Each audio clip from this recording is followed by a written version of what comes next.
Pride, people. Happy Pride.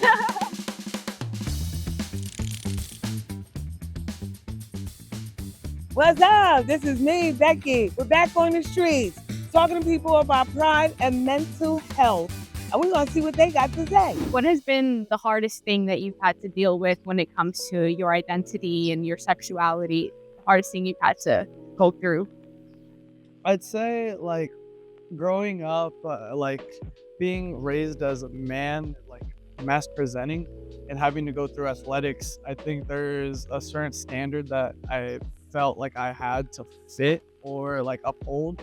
Like I didn't feel comfortable in expressing myself in ways that I wanted to. I think my biggest issue has always been the labels that people put out there into the world. And I do think that part of it comes within from the LGBTQ plus community. I'm from Miami. I identify as a bisexual, and I often find that other queer folks are oftentimes not receptive to having certain conversations because of a particular label.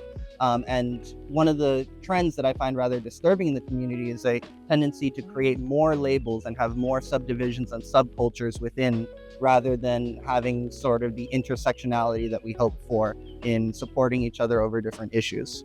Has there been anyone that made you feel comfortable with who you are, like a friend or maybe a family member that helped you get through that? My partner has been very great in helping me explore and just providing a comfortable and safe space for me to be able to navigate that with them, as they're also queer and non-binary. And my family has been more than accepting, and my dad has this phrase of he just wants to let me live my life how I choose to live it. And so he supports me no matter what, which was not the case initially. Initially it was talking about I remember he once said if I ever see you skirt, you're kicked out of the house. And that was when I was 14, 15. And now ever since I hit around 19, 20, he's just been supportive of any way that I do it. And he just thinks that I can do whatever I want because I would go about the energy that I go about it with. What artist and music make you feel a sense of pride in yourself, your culture, and your identity? My identity is a very layered thing, and so when I'm looking for something that expresses that, I'm looking for something that you can engage with on multiple different levels. And I do think that a lot of the dance music scene that has arisen in the last 5 to 10 years is a really great example for that. There is surface level energy that you can dance with. There is an emotional aspect to it that you can engage with, whether or not you have lyrics, vocals. The different layers and complexity add to a lot of it. That should be Bob Marley. Most of his songs or the lyrics project something about Africa. I was born in Nigeria, an African by blood, and I lived in many countries, including Brazil. And most of the songs of Bob Marley, depict the situation that is happening in Africa. There's a song that is which is Redemption Song. And that song is one of my favorite because it talks about how God was able to lift up the black people and save them. So Redemption Song. So Bob Marley is one that gives me a lot of music. His music demonstrate pride for me. What is one thing that you thought you were going to be judged for, but you were actually proud of?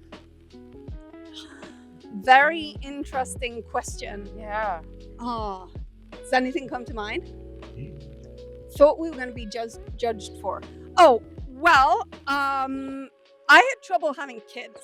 Okay. My kids are IVF. Oh. And I felt like I didn't handle it too well. Yeah. I wasn't able to work with colleagues who were visibly pregnant. Yeah. Because it was so hard for me. And in the end, when I came out and I was able to tell my boss that I need to be reassigned because it's too hard for me, which felt very embarrassing because it felt like it should be something I should be able to handle. Of course. He was amazing about it. And then people started crawling out of the woodwork, telling me their stories because it's such a normal story. It's sort of isolated. You feel isolated. When people judge me, what I do is I just leave it in the hands of God. Okay. Because you can get stressed and you can go crazy. So what happened is that I just make fun of it. So I'm kind of extroverted. When people do something that makes me go crazy, I laugh, I dance. It's my God, this guy is not even serious. And they just take it like that. And that's the secret. That's the secret. You're like me. That's really cool. All right. Well, it's a pleasure meeting you. Me.